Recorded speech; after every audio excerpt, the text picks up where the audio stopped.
Thank you for joining the October 2020 VMware TAM customer webinar. This webinar is organized by the VMware TAM organization with the intent of providing our TAM customers the opportunity to hear great content and interact directly with great speakers that are delivering it. So please make use of the Q&A feature to ask any questions. And if your question doesn't get answered today, be sure and reach out to your TAM and ask them to follow up. Before we get into today's content, there are just a couple of announcements. Our next TAM customer webinar will be on November 12th, and we'll have the privilege of being joined by Andrew Morgan and Chris Halstead to discuss what's new with VMware Horizon. Both are experts in the EUC field, and these folks have also created several flings that they are prepared to discuss. So please join us for this session on November 12th. Your TAM should be sending you more details shortly. As I mentioned earlier, we want you to benefit from these sessions by interacting with the speakers. So if you have any questions during today's webinar, please use the Q&A feature of Zoom and we will try and address them. And lastly, this webinar is being recorded and your TAM will be able to make the recording link available to you.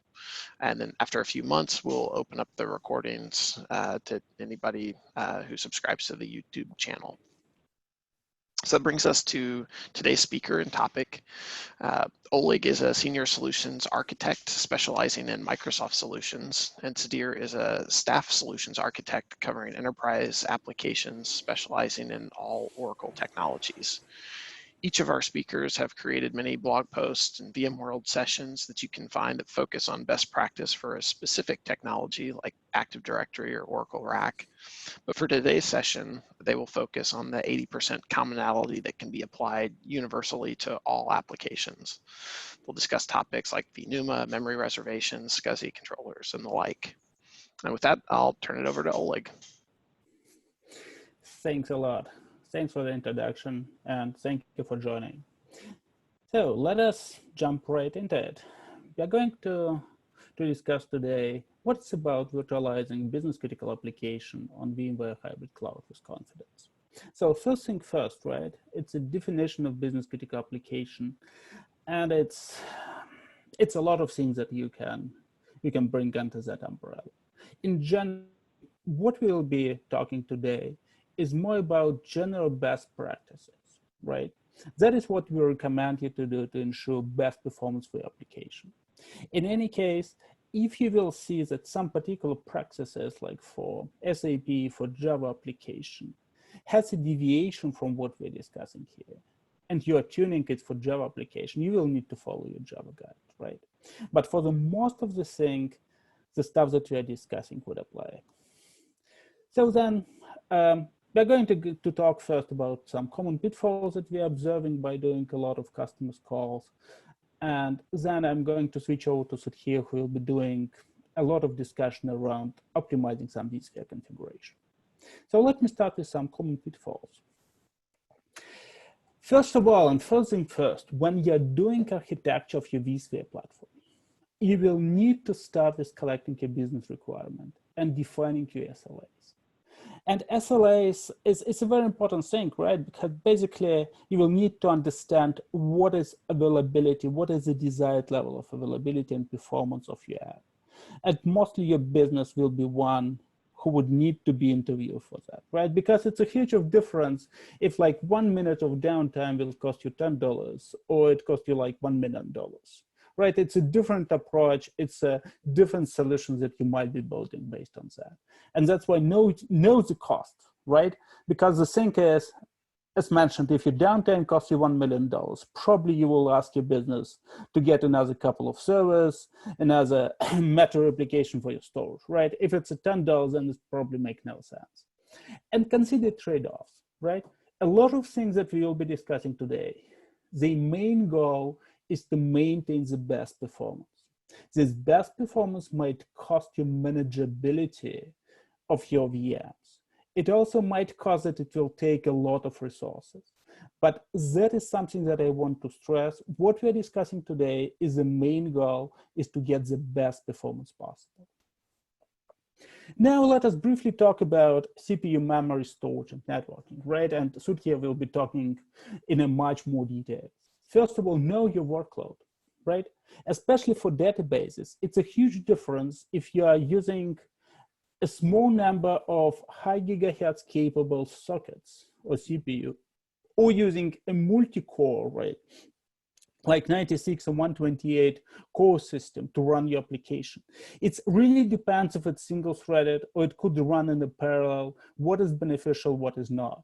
And remember, especially for databases, if you're migrating from a server that has like, even an old server, but having like 3.7 gigahertz capable CPU to a generic, even a new one server with having like 2.1 gigahertz, and your application is single-threaded, your new hardware would help you, right?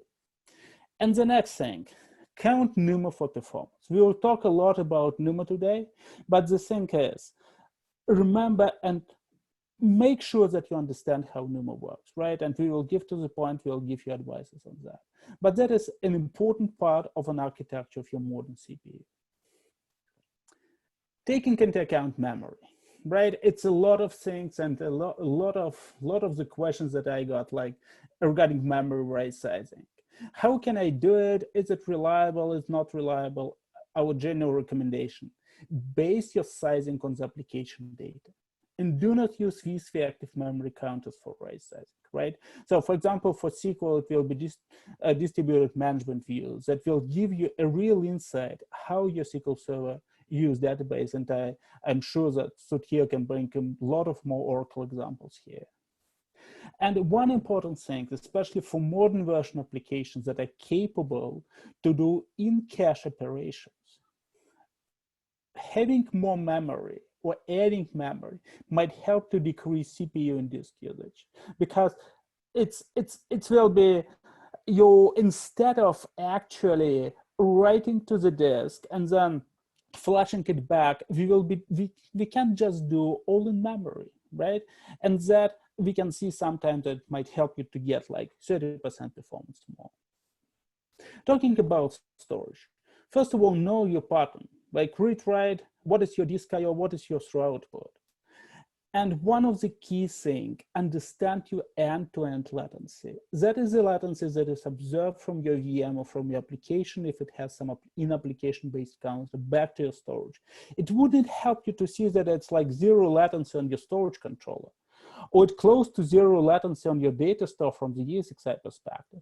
What is matter is what is the experience for your particular app.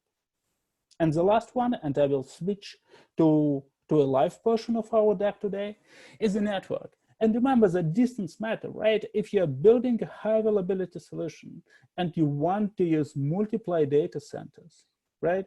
And you want to split, for example, SQL Server in availability groups configuration, with one node in data center 1 and second node in data center 2, right? It still needs to cross the distance. And nothing is given for free. One again, going back to the point, remember your trade-offs, right? Distance matter, and you will need to account for that. So that is a short list, but it probably covers most of the important things that we are seeing, and I just want you to get them understood, right? And now let me switch to the live portion of this deck, right? And what we are going to cover today is I'm going to take a VM and just navigate you through the process of building your VM while taking into account our best practices and see how it's fit, right? So consider to use Q&A if you have any particular question. And remember that we'll be switching to the deck just after I will finish my live demo with a lot of more details, and also we'll be sharing the deck after this presentation is done. So I just created a VM, which is called Test SQL Server. I'm sorry for having SQL servers as my specialty, right? So if you will be talking to Sudhir, it will be Oracle, right? Whatever, you can call it Test BCA, right? But let us see how it's configured. And just to confirm, you're able to see my screen, right, Andy? Yes, we can see you. That's better. Okay, so let us start with the CPU section first. It looks very simple, right? I just assigning number of CPUs that I want to provision to that VM. And like at least half of the persons that I talk to, they say, okay, if I ask to provide 12, I just put 12 here and I'm done, right? But what I would recommend, just let us take a look when we'll expand this session. It has at least two important settings that I want you all to understand the impact of, right? Let us start first with the first thing, CPU hot plug, right? CPU hot plug is a nice feature. When it's got enabled, I can add CPU while my VM and application are running. And if my application is able to handle hot plug of CPU, I would be able to use it, which is great, right? It's an unfortunate thing, but CPU hot plug, and just a note here, all what I'm using is a vSphere 7.0. So your environment and how you're creating VM might be different from what we have in 7.0, but the most basic practices would apply, right? So CPU hot plug, unfortunately, has some performance impact. Once you enable it, then vSphere and ESXi would basically disable all NUMA optimization for that VM. What does it mean? It means if you have a VM with 8 CPU and we can schedule them inside of one NUMA node, instead of that, we'll be exposing a uniform memory access, and ESXi would randomly schedule your CPU calls and memory blocks that are accessed by that CPU threads. What is the impact? So we have a performance study together with the performance engineering team. And the basic is, with a VM with lower CPU count, like 8 here, for example, this impact might not be seen, it's around 1%. But if we will bump this up and say we want to go with 36, right? If I want to go with 36, that is where your impact might be close to 5 to 7% of performance decrease while running your performance database testing. So if performance is your main goal, ensure that CPU hot plug is disabled. And now the next thing is a cores per socket ratio. So what I'm seeing here is I have 2 cores and then 18 sockets, right? What is interesting is that is exactly information that would be given to your VM, and that is how your application would optimize the execution based on this information. So for example, SQL Server, based on that configuration, would assume that it's running on a strange physical server having 18 physical sockets with just 2 cores. So what does it mean if I have my parallel execution plan configured to use 5 CPU threads? SQL Server would disable all level 3 CPU optimization. Why? It's because we're actually telling that we have 18 physical sockets, right? And if I have 18 physical sockets, I'm not able to share any L3 cache between them.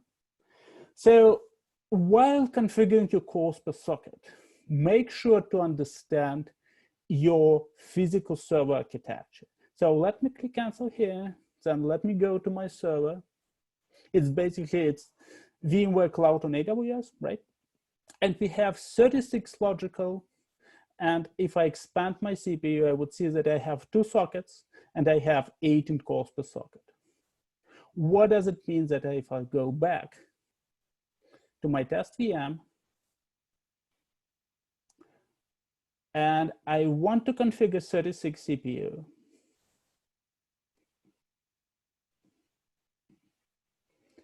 in my cores per socket, I would need to do it an opposite way. I would need to go with 18 cores and then split it between 2 sockets. So as a rule of thumb, always reflect your real physical hardware configuration while doing cores per socket assignment. So ensure that you're not exposing more than 2 sockets if you're running on a 2-socket server. And if you have a 4-socket machine, ensure that you're not exposing more than 4 sockets. And one more thing, what would happen if I change it now, let us say from 36 to be 20? Interestingly enough, vSphere would change your cores per socket assignment, and not in the best way, right? So you will have 20 sockets with just 1 single core. So for that one, you still would need to revert and go to 10 and 2. What does it mean for you? Every time when you're changing number of CPU assigned, ensure to check your cores per socket ratio. If you're using an automation in PowerShell, Power CLI, you will need to specify exactly cores per socket that you want to do. Otherwise, going from 20 to 22 actually would reset all the things that we discussed, right? And one more thing to talk about CPU. While sizing your VM, make sure to understand what is shown here under the CPU section. We have 18 cores on one socket. And now let us talk a bit about NUMA. That is what Sud here will be covering a lot of more based on the slides. But remember, we have a server with 18 cores with 2 sockets, right? So if I want to configure my VM with 20 cores, with 20 CPUs, that would mean my VM would need to be wide NUMA. Because I have only 18 physical cores on one socket, I'm not able to schedule 20, right? I would need to go to the second socket, right? So that VM would have 2 NUMA nodes. Would it be beneficial? Would it be okay? It's based on the application. You will need to test it out. Some applications are optimized for NUMA, like SQL Server. Some are not optimized, like, for example, Exchange. And you might want to compare performance of your application using 20 CPUs and 18. And with 18, you will fit to one single NUMA node. Right? And remember that starting with vSphere 6.5, vSphere nowadays is doing automatic VNUMA assignment based on the configuration of your hardware and based on the configuration of your VM, right? So vSphere now is not taking into account your cores per socket, starting with 6.5 as mentioned, right? So that is like, disregard of what you're configuring in cores per socket, you will get your VNUMA right if you're not using CPU hot plug, as it would disable your NUMA, right? But we talked a lot about CPU, right? And let me ask if it's any question.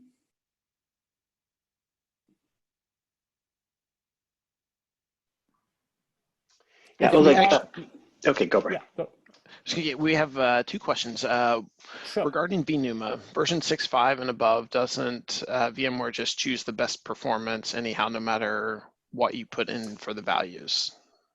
Correct, that's correct. So VNUMA would be done correctly, but what I am talking here is your application, like SQL Server, would actually use those settings to adjust the behavior. And if SQL Server would like to run a query in a parallel, and it will be running in 5 parallel threads, so meaning it's using 5 different cores. And I have just 2 cores on one socket. I'm not able, SQL Server would not enable level 3 cache sharing on your CPU side, right? Because SQL Server would expect that it's actually separate sockets. That is one of the important reasons for your VM hosting business critical application to reflect, still to reflect your cores per socket, even if it's right now, it's not influence your NUMA. Okay, let us switch to another question. All right, are there plans to make the socket cap or notify you if you've configured more vCPU than the amount that's physically available? So right now, you're able to configure it more than physically available only if hyperthreading is there, right? If hyperthreading is disabled, in that case, you would be able only to configure what you have on physical. For now, we are counting on a logical CPU. So the best thing is to check your host configuration first and then configure a socket. I haven't heard about any plan to notify that you are assigning more CPU to your VM than you have actually more than physical cores. That is something that we might consider, right? So it's a good feedback. But for now, the best thing for you is to understand your physical hardware. So check what you have and then ensure that you are taking the right decision. Okay, let us move on. I don't have a lot of time as I need to give a time to Sudhir to talk. So let me switch to memory. From memory perspective, right, you are just assigning number of gigabyte, right, that you want to give to that VM. And we have a couple of more settings. So memory hot plug. Interestingly enough, starting with 6.5, memory hot plug has no performance impact, right? So if you want to use it, you can use it. And that is different from CPU. So CPU hot plug has performance impact. Memory hot plug could be enabled. Another thing for memory, right? If you know that your environment is overcommitted, or you want to ensure for your databases best performance possible, you might think about reserving all gas memory. It has a couple of effects, right? So first of all, this memory would be physically reserved, so hosts would not be able to give it to other VMs, right? And so if your VM is just using 1 gigabyte out of this 8, still other 7 will not be used, right? That is the one. The second one is, if you have vSphere HA and you have a lot of memory being reserved and one host will be out, and for some reason other hosts would not be able to have a free memory that is enough to accommodate your VM with reservation, vSphere would not start it, right? So use with caution, but reserving all gas memory, that is something that we recommend to ensure your best performance. And one good benefit of having all the memory being reserved is it will be no swap file created. So for 8 gig, it's actually nothing, right? But I can go as much high as 512 on this particular server, right?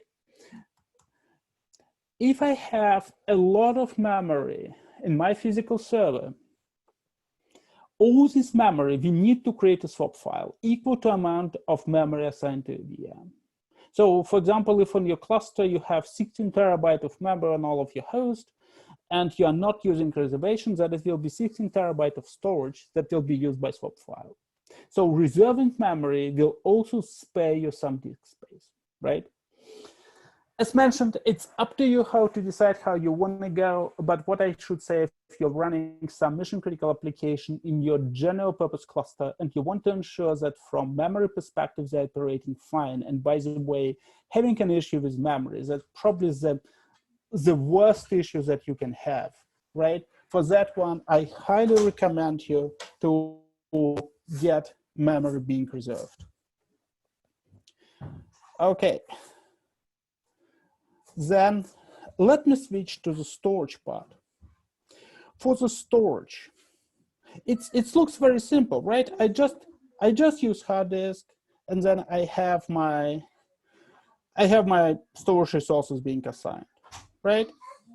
It's not a lot of things to consider, but the most important one is your SCSI controller. Default SCSI controller for your Windows-based VM is LSI Logic SAS. Is it the best one? I would say in most of the cases, I would recommend to go with VMware Virtual because it has better performance with a lower CPU consumption. What does it mean for you? You can split your disk and use VMware Virtual for all of your controllers. And one more important thing, you can have up to 4 SCSI controller per VM. So I can add a new device and say, okay, I want to add a new SCSI controller. And then I can move the disk. Remember that new SCSI controller by default will be LSI Logic SAS for all your Windows-based VM. Change it to your VMware Virtual, and then ensure that for your hard disk, you will also change your assignment from SCSI controller 1 to new SCSI controller. And use for your VMs having a lot of disk, we recommend to go up to a maximum of 4 controllers. You can reserve 1 for your operating system and then split your disk between 3 other controllers if needed, right?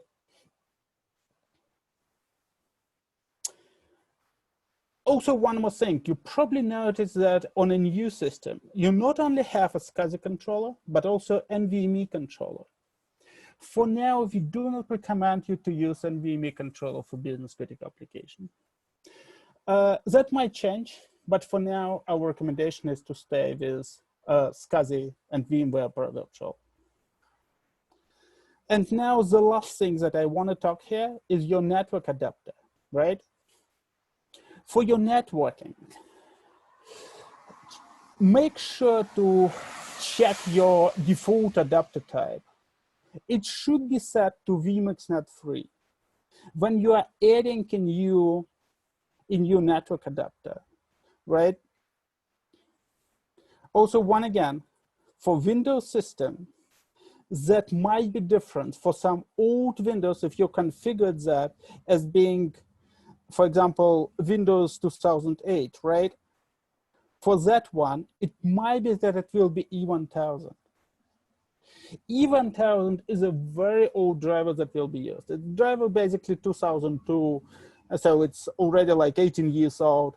It's just 1 gig. You would not be able to get more than 1 gig. So make sure to use VMXNet 3. And by the way, even if your VM is powered off, as for example, this one, you would not be able to change it after that. Your adapter type is hard-coded, right? So you will need to add a new one and remove an existing one. If you're using some high availability cluster configuration in your VM, make sure that such configuration are correctly applied while changing your network adapters. Okay, I have 2 minutes left. So let me switch and show also 2 more things. Guest-OS and compatibility and VMware tools. That is what you're seeing on the summary screen. Make sure that your guest-OS actually is the one that you're installing.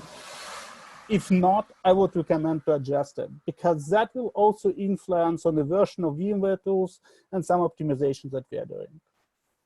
Your compatibility or vHardware level. We recommend you to go up to the maximum that you have, right? Because, for example, we introduced support for new Intel CPU Skylake while doing compatibility level 15. Before that, a VM running on a Skylake wouldn't be able to take advantages of Skylake hardware advanced instruction set. And VMware tools should be installed, right? Installed, up, and up to date. That is the basic thing. And I hope that that butterfly demo gives you a better understanding of how you would configure a basic VM to host your business critical application. And now I will hand over to Sudhir. I will stop sharing, and he will go in much more details using our deck. And I will take care of your Q&A session. So I will stop share. And Sudhir, it's all yours.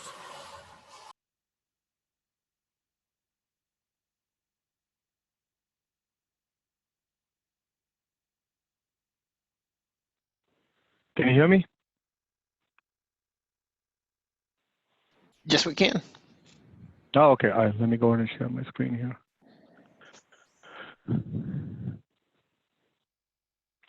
And can you see my slides?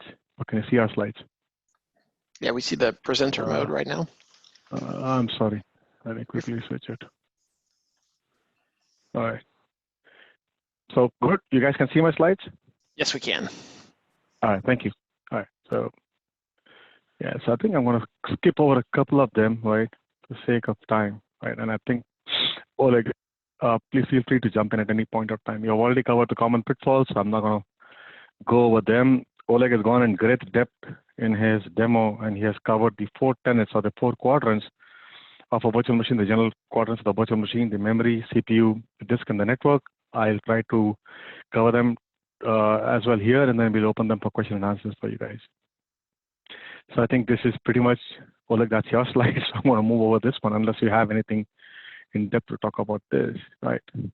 So essentially, when you start looking at, so Oleg did take an example of a virtual machine. He walked in through the different nuances, right, of vSocket, vCores, right, what physical NUMA is, what virtual NUMA is, what happens when you over allocate. I hope he did that. Talking about memory reservation, right? Talking about should you reserve the entire virtual machine memory versus reserving what the application really requires, right? So what happens is most of these best practices, 80 to 90% of them, kind of adhere to all of the business critical application, right? So they pertain to all the business critical application.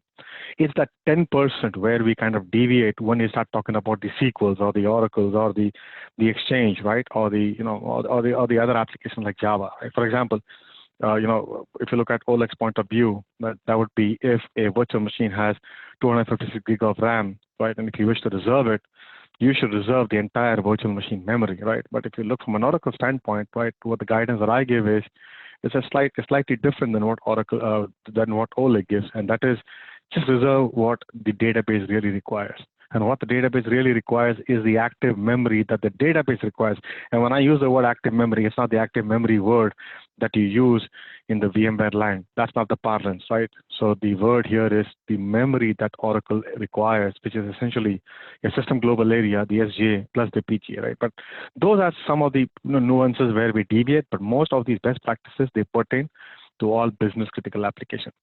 Right, so essentially we start with the physical hardware. We'll go into some of the best practices as to what should you do and what should you not do, what should you avoid, what should you be cognizant about, right? So essentially when we start talking about recommendations, right, here's the one-liner, right? You can choose not to put any of these recommendations and yet stuff will work. But the real question that one should ask themselves is, does it really work as per my desires? Does it really work as per what I think the application should do? And that's where these best practice recommendation comes very handy, right? And then we'll move into a bit of an ESXi, best recommendation of best practices as of what are the power policy that we talk about, the vMotion port groups, virtual machine. Oleg spoke in depth about it. I'll touch a bit on that as well, and guest operating system and so on and so forth. Right. So from a power management perspective, right, when you start looking at an ESXi server, and again, right, what happens is, there is no real answer here, right? I mean, there are two ends of a spectrum. So typically when we start talking to customers, right, I mean, you have two kinds of cap, if I can put it that way, right? You have the consolidation cap, and then you have the conservative cap, right? So for general purpose clusters, right, essentially where you're hosting your dev, your test, your non-prod, right, whether that's your staging, right, or pre-prod, it's fine, to kind of not do some of these best practices. But when it comes to business critical production clusters, right, what we recommend, throw away your consolidation cap, put on your conservative cap, right? The name of the game here is not to see how much juice you can squeeze out of the lemon. The name of the game is to make sure that you're able to sustain the workload and yet meet all of the SLAs, right? Make sure that you're able to meet the RTO and the RPO, right? And that's where you see some of these best practices come into being. For example, right, change the BIOS power setting to OS control. You want that BIOS power on the ESXi server to be set to OS control, right? The other recommendation that we say is set the power management policy for the ESXi servers to high performance. Why? Because you want the ESXi server to do what it is born and bred to do, right? Run full clock speed, run on rocket fuel for those business critical applications to make sure that you're able to finish your daily jobs or your nightly jobs within that window, right? Finish your backups within the window, so that these jobs don't overflow outside the window, right? The other recommendation that we make here is, make sure that you enable turbo boost or whatever is equivalent to turbo boost in your particular hardware. And last but not the least, right, make sure that you disable all of the C states, the C1E halt states. For the very reason you don't want the server to go on a sleep mode, right, and then get awakened, and then now you're wasting cycles in doing that, where your application, be that SQL or be that SAP or be that Oracle or be that Java, is not suffering for lack of physical CPUs or lack of cycles. Let me put it that way. So Oleg did speak about the virtual machine, the CPU configuration, right, the cores per socket, and there was a comment about what happens on 6.5. So starting 6.5, and we don't have to go very deep into that, right? Oleg already covered it. Starting 6.5, right, what happened was we delineated, right, or we uncoupled, or we decoupled, right, the dependency between cores and sockets. We essentially said, what, the ESXi NUMA scheduler is so intelligent, has become so refined, right, so sophisticated that even if one were to misconfigure, right, the virtual machine settings as based on the number of vSocket or vCores, right, we will make sure that we set the correct physical NUMA topology, right, the underlying physical NUMA topology for the customer or for the virtual machine. So that's why we decoupled the dependency between the number of cores and number of sockets. But then again, right, that doesn't mean the tenets of setting correct NUMA topology goes out of the window. essentially the recommendation that we have is stay within a NUMA node if you can, right? So for example, if you have a server which is 2-socket 10 cores each, right? So essentially you have 2 NUMA nodes, right? Each NUMA node 0, NUMA node 1 has 10 cores each, and then those cores are hyper-threaded, right? So the question becomes, should I hyper-thread or should I not hyper-thread? And the answer is absolutely you should, right? Because many customers, what happens is, Oleg and I, we're not only part of pre-sales, right? We also get pulled into escalation. We also get pulled into post-sales, right? And we both are PSO, ex-PSOs, right? When we walk into a customer, shop, essentially we see hyper-threading is turned off in the BIOS, and the very first question is why? Why did we turn hyper-threading off in the BIOS? There's no need to do that, right? So our recommendation is leave hyper-threading alone, right? Let it be enabled in the BIOS, right? But keep one thing in mind, hyper-threading does not double the performance. Remember, hyper-threading only boosts, right, the performance by 20 to 24%. This is essentially done by our performance group. They were able to find that out. So that hyper-threading then is critical come that rainy day when you need those extra cycles. So what we recommend, when you size your virtual machine vCPUs, size it for the number of physical cores, right?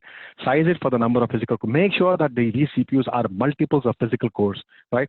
Not the hyper-thread. So for example, if it's 2-socket 10 cores, if I have to do it, it'll be 5, 10, 15, 20, right? It wouldn't be 1, 3, 5, 7, 9 for a sole and a simple reason. If one were to come up with odd number of vCPUs in this configuration, right, you will have what's called the NUMA imbalance, and that's the last thing that you want, especially in the production environment, right? And the way that you are able to find out, if you go to ESXi, run ESX stop, right, and your keys are MFGV, right? When you do that, you will see the NH migration. There's a column called NH migration, NUMA home migration. That will switch. That will keep increasing. It'll switch between 0 and 1, 0 and 1. Then you know that you have an underlying issue here with one of your virtual machine or probably with more of your virtual machines, right? Again, so the name of the game, stay within one NUMA node and check the configuration. Now, what happens is, typically if you look at databases, Oracle databases, SQL databases, they are wide. They are big, they are fat, right? They typically tend to go over or they tend to go beyond the NUMA node. So hence they are called a byte VM, right? So is that a best practice? It really depends, right? I mean, our recommendation is to stay within a NUMA node, but if we have to go across, that doesn't mean something is bad. For example, if I have a virtual machine, in this case, right, there's 40 vCPUs. So I have 20 threads on one, right?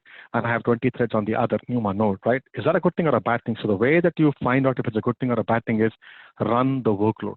There is no better test than running the workload. So test number 1 would be stay within a NUMA node, right? So in this case, you have 2-socket 10 cores, which is 20 vCPUs. My bad, that was 20 vCPUs. Stay within a NUMA node, run the test. Capture your statistics. So whether that's the SQL Server, DMV, and I'm not a SQL Server guy, so Oleg knows what DMV stands for, or if it's the Oracle AWR, or if it's the Oracle $Vs or the $X I would capture the statistics. Next, what I would do is I would go across the NUMA node, right? And then I would see, right? And then I would see as to what is the workload. And then I would capture the 2 workloads. And then based on that, right? Based on that, what I would do is then I would determine whether I should go with a white VM or I should not go with a white VM. But that would be the way that I would go, right? Now, moving on to the second thing, right? We spoke about CPU hot plug. Well, there's a pros and cons to every approach here, right?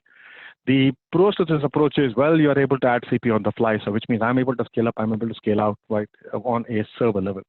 The cons to that, NUMA is disabled. The virtual NUMA is disabled. So if you have an application which is NUMA aware, right, you definitely don't want to have the CPU hot plug turned on, right? And I don't know how many people are Oracle here or people running Oracle in their shop, but one might just stand up and say, but if you look at the Oracle best practices guide, our recommendation is, right, to essentially turn off NUMA, right? Turn off NUMA because Oracle is not NUMA aware. Even if Oracle is NUMA aware, the metaling note essentially says turn the NUMA off or use it very wisely after testing it, right? Here's the thing. The operating system still has to be NUMA aware because it has to make sure that it replaces the thread accordingly based on the physical NUMA topology. So our recommendation is please don't turn NUMA off in the BIOS, right? There is no point in buying a NUMA server and turning that into a UMA, right? There's no point in doing that. So you might as well go buy a UMA server, which if and which is available in the market today, right? So our recommendation, make sure that NUMA is enabled all the way to the application. For SQL Server, it's NUMA aware. For Oracle, gotta take it with a pinch of salt. Make sure that you enable NUMA, run the workload, capture statistics, turn NUMA off, run the workload, capture statistics. right? So some of the customer workloads I've seen so far, NUMA works very fine, right? I mean, with their workload. For some of the customer workloads I've seen, NUMA actually, it actually gives a performance, is detrimental to the performance, right? So again, it depends. Your mileage may vary. So that's why if you look at recommendation, we say, make sure that, you turn off NUMA or you turn on NUMA, right? Capture the workload, right? Run the workload, capture the statistics, compare it, make sure that you pad for capacity planning or forecasting, and then decide whether you want to NUMA or not, right? And I think there was a question here which says, why do you recommend CPU hot plug disabled? That was for the very same reason why I explained that, right? The third thing is CPU affinity, right? I mean, the only case that I see in the Oracle land, and Oleg, feel free to chime in from a SQL perspective, right? Where I see the CPU affinity being used is for Oracle licensing, where you wish to use a certain number of cores in a certain number of sockets in a particular server and only wish to license Oracle for those number of cores. That's where I see, right, the CPU affinity comment being. Apart from that, I don't see any real use case for CPU affinity, right? Or if you are in the benchmarking process, where essentially you want to make sure that your threads don't move around, that you focus on the number of cores, and you want to see how well you perform, right, on that particular piece of hardware, there I can see the CPU affinity coming in play. But apart from that, I don't see real use for CPU affinity here. Moving on to CPU reservations, yes, that might be used in overcommitted environment, but remember I just mentioned a couple of minutes ago, right? When you talk about business critical application production environments, right, the very notion of consolidation should actually go out of the window, right? It's all about conservativeness, right? When you talk about databases, it's all conservativeness, paranoidness. It's all about paranoid. It's all being sure that they are able to guarantee the consistency and the concurrency. So hence, we really don't encourage people, right, to go with CPU reservations here, right? That's a different topic when we come to memory, when you talk about memory reservation, right? So we spoke about NUMA, so I'm going to move on here. And what has happened? Yeah, that's the NUMA diagram of the NUMA, right? Okay, so more on NUMA, right? Essentially, the virtual NUMA, the VNUMA, that is not exposed for any virtual machines having less than 9. You can still, trigger the NUMA, which is vcpu.numa.min, right? If you're able to set that parameter to less than 9, yes, you can trigger it out by default, right? If it is less than 9, it doesn't trigger it by default, right? And then we spoke about the fact that VNUMA is not exposed to any virtual machine having less VCPs than the size of VNUMA for a host, right? And of course, I also touched about the fact that if you have CPU hot add feature, your virtual NUMA is not exposed. There was a discussion as to, do you really need CPU hot add? I mean, you would do that for dev and test environment, pretty much not for production environments. And there's also a nice article written either by Mark Akmatuk or Todd Muirhead, right? And it's there in the one-stop shop link that's there in this resource section that speaks about the performance degradation when you have the CPU hot add feature on, right? And of course, VNUMA is not exposed if the virtual hardware is 8 or below version. Right. And how do I check the NUMA topology, right? You could on ESXi run these commands, the ESX CLI hardware memory get grep for NUMA, schedule stats minus P and CPUs, or you can go, if you wish to cheat, you can even go on to the operating system, right? So for, I'm more of a Linux guys, right? And if you go into the operating system, not on the ESS level, but in the guest operating system, if you run NUMA CTL minus hardware and NUMA CTL minus show, you can see what NUMA topology is now, exhibited or enabled on the guest operating system side, right? More so from a virtual machine perspective, if that's the command you run, you would know what is the NUMA topology that ESXi presents to the virtual machine, right? So again, just to reiterate, right, it's very important to make sure that you have correct NUMA configuration, right, regardless of which command you use, regardless of which method you use, because it will affect the performance very drastically, right? There has been many instances where we have seen performance really go down a pipe, right? Because somebody did not take cognizance of the fact that the server was NUMA and misconfigure the number of VCPs. So remember, right, let's not be generous and over-allocate the number of VCPs to a virtual machine just because the virtual machine needs it, because remember, ESXi requires cycle to allocate and deallocate VCPs. So let's not under-allocate, let's not over-allocate. Let's make sure that we allocate the number of VCPs to an ESXi server correctly. And how do you do that? When you do right sizing, right? When you come off a physical platform to a virtual platform, right, you have to do right sizing, whether that's Solaris, AIX, HP, UX, more so in the Oracle land, or whether you're coming off a physical x86 to a virtual x86. The right sizing is the key, is the ask of the day here. All right, so changing gears and moving to the memory aspect of this discussion here, right? So yeah, and I'm sorry, Brian, how are we doing for time here? Do we have time? Yeah, we're good. You can go until what would be 12:30 Eastern if you want, or we've got at least 10 minutes, probably closer to 40 minutes if you want them. Got it. Okay. All right. Thank you. All right. Thanks for that. So yeah, from a memory perspective, I mean, already Oleg spoke about the fact, right, that you want to make sure that you avoid any kind of overcommitment of memory at the ESXi host level, right, and that you want to check the hardware P NUMA memory allocation. I think key thing to keep in mind, the memory hot plug has no performance impact, right? And I spoke about those nuances that set SQL and Oracle aside, right? Again, from a memory reservation perspective, if you do have the memory, so for example, let me give you, right? There are some shops that run SAP on Oracle, right? And when I speak to those customers, they basically say, I have oodles and oodles and oodles of memory, right? So I really don't want to go through the whole exercise of figuring out what the SGA, what the PGA is for the database. I might as well reserve the entire virtual machine, right? Is that okay? That's fine. If you have the luxury of spending memory or throwing memory at the virtual machine, sure, you can do it. But if you don't, right, what is the minimum that you need to reserve? That's the SGA plus PGA for Oracle, right? From a SQL Server perspective, right, we have memory reservation, set it to equal to the provision memory. And again, Oleg, at any point of time, please jump in, right? And again, when you start looking at these, what we recommend is, start looking at the native performance metrics. If you want to look at the native performance metrics, use the database, the metrics that is available with that flavor of database. So if it's Oracle, look at the AWR, look at the ADDM, right? Look at what the diagnostic, the monitor, what are the recommendations that ADDM gives you, right? Look at the $V views. That is basically your dynamic views that tells you what's happening at the database, or why is my job waiting? Because remember, everything at some point of time will wait for something. Okay, that's how it works in today's world, right? So if you look at jobs, or if you look at sessions, or if you look at SQL statements, right, they will wait for some resource or the other, and based on that, that's how you do your tuning based on the wait events, right? And a similar concept, I assume, is there for SQL Server as per se as well, and that is using your SQL Server DMVs. So moving to a topic which basically, this piques the interest of many people, right? And many customers, when we speak to them, they essentially say, oh, should I go VMFS or should I go the RDM route, right? So, if you had asked this question probably 10 years before, right? Probably 10 years before, we would have said, yes, absolutely RDM. Because yes, I completely agree with you. There is a performance difference, or there was a performance difference. Let me put it that way, right? But now, when you're talking about the recent releases of ESXi, whether it's 6.0, 6.5, 6.7, 7.0, 7.0, U1, right? That performance difference has become very marginal, right? There are certain use cases when one has to go, or one has to determine whether one requires a VMFS or one requires RDM.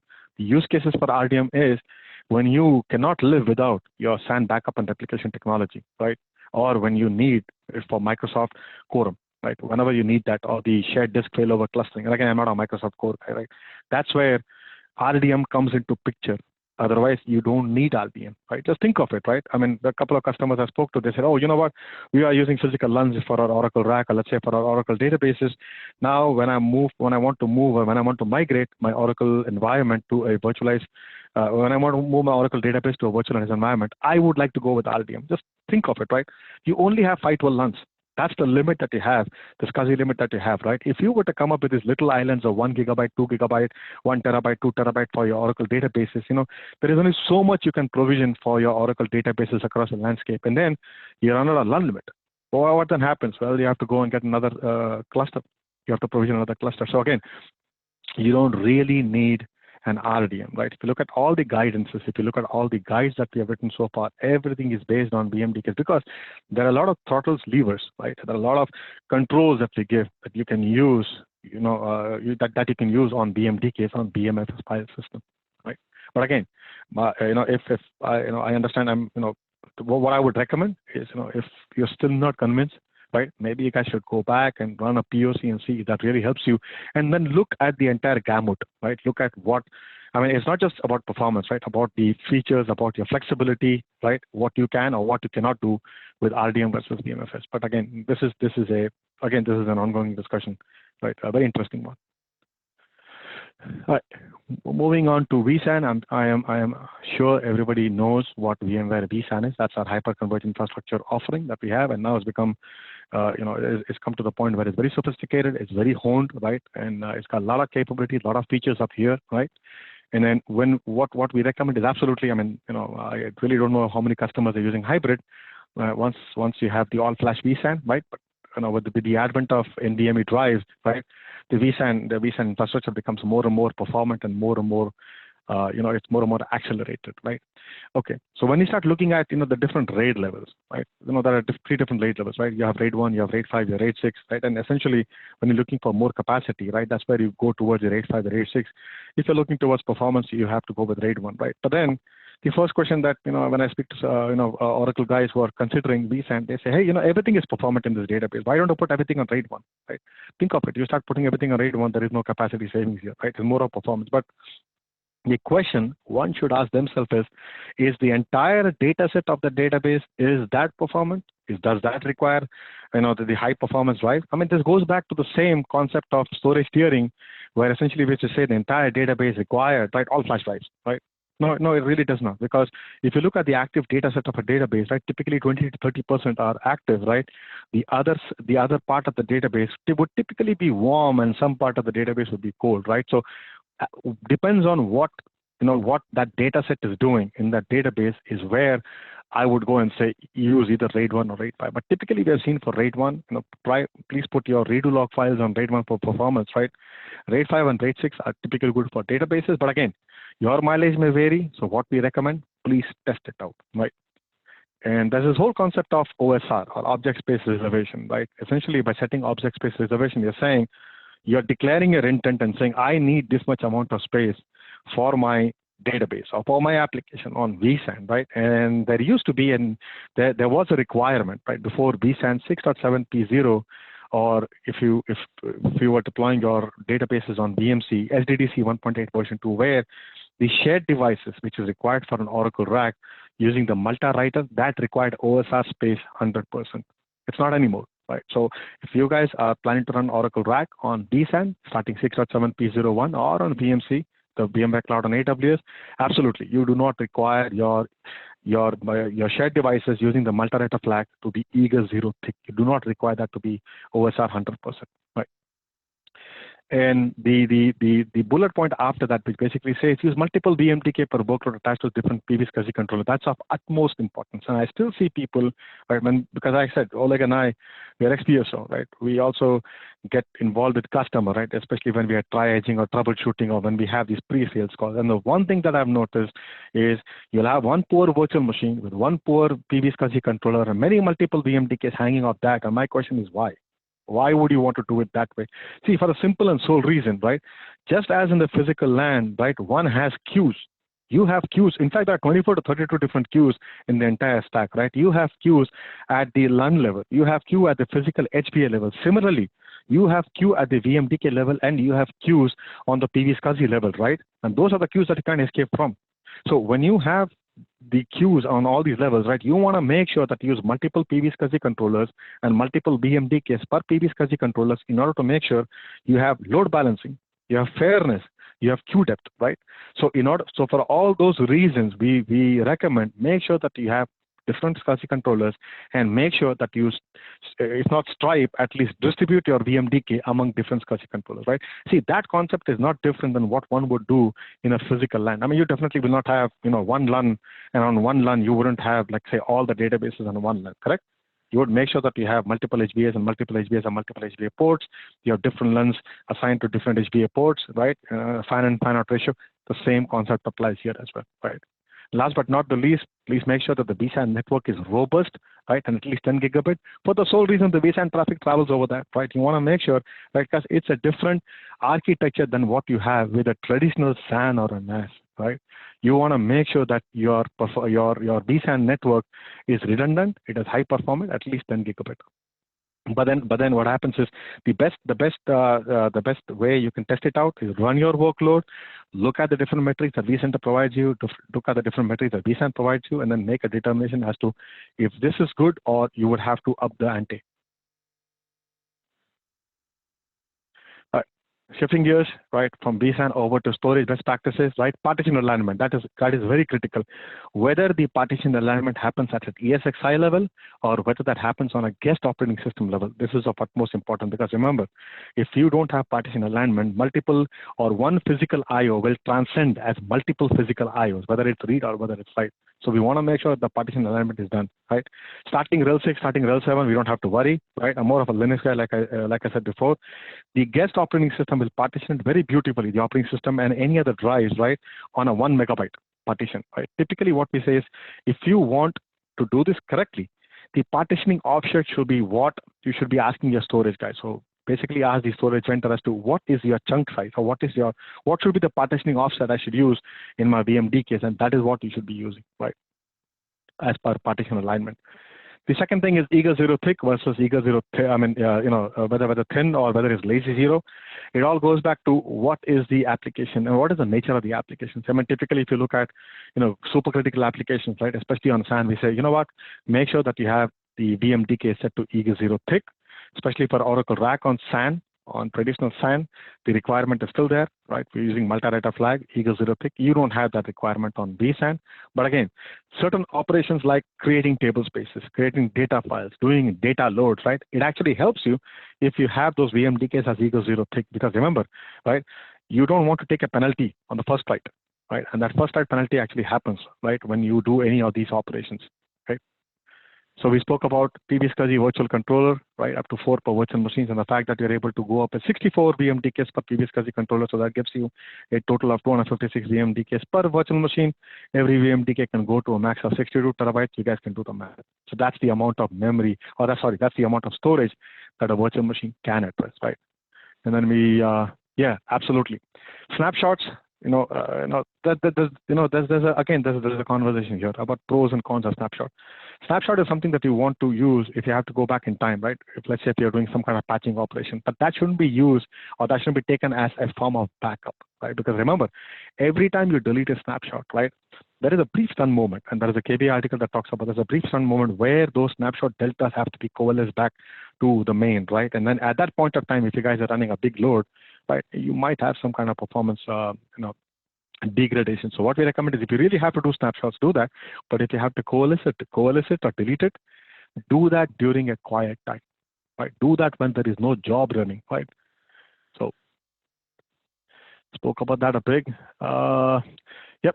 With the networking recommendations, right, we recommend, as you would do in the physical LAN, right, separate the traffic between different port groups. For example, if I were to talk about Oracle RAC, right, the fact that you don't want to put your Oracle RAC private interconnect traffic on the vMotion, along with the backup, along with the management, along with the public, you don't want the entire zoo flowing through the pipe, right? Because what happens, bad things will happen to you, right?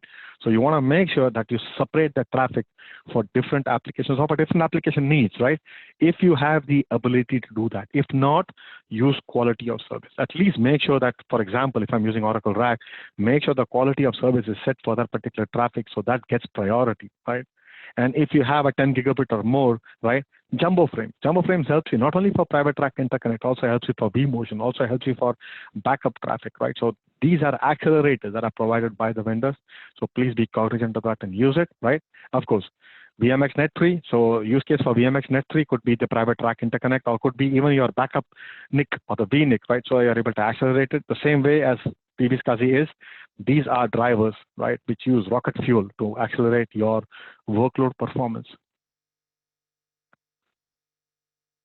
Again, make sure that you upgrade your VMware tools. With Linux, you have your open VM, so that's great.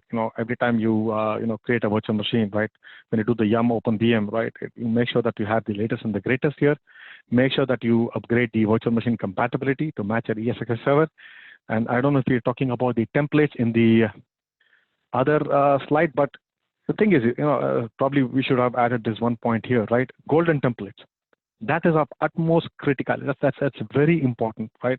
To make sure that you have a golden template. One would ask the question, why do I care about templates? No, it's very important. But what happens is when you create a template, right? When you put in all the best practices, right? When you put in all of the things that you require for a virtual machine, it is so easy then cloning or deploying a virtual machine from this template and distributing the copies to your people, right?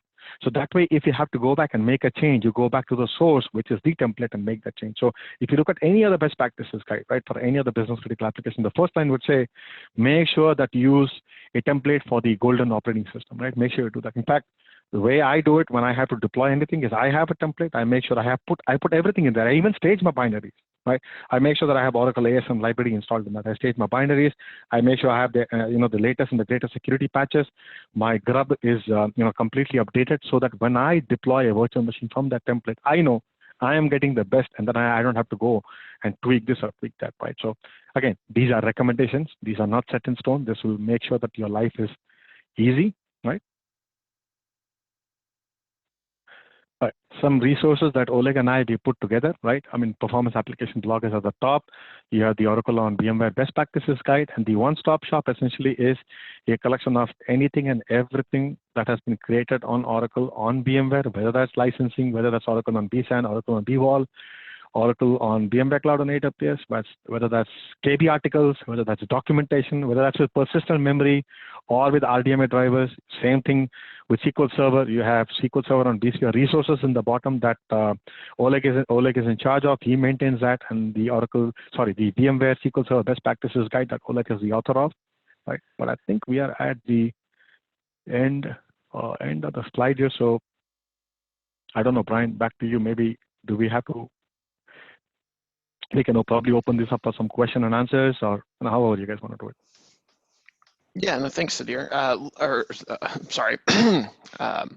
Looking at the Q&A, it looks like Oleg's been taking care of things that have come in and answered those. So we don't have any questions at the moment. We'll give it just a minute here. Just a reminder, if you do have a question, feel free to type it in the Q&A and we'll try and handle it live. And if you think of something after the fact, be sure to reach out to your TAM and they can follow up offline.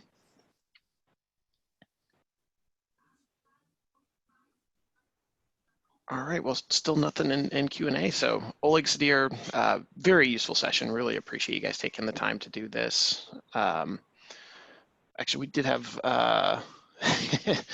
there's a comment in Q&A that you're invited to someone's data center and beer is on them. So that's the one comment right now. But as we mentioned, once you would be allowed to travel, right? Yeah. So rain check. Yeah, it would have to be virtual beer. Right? It would have to be virtual beer for now. Be beer. Yeah, be beer for now. You should be seeing a way to get a bottle of beer out of your laptop. The Zoom feature request in, right?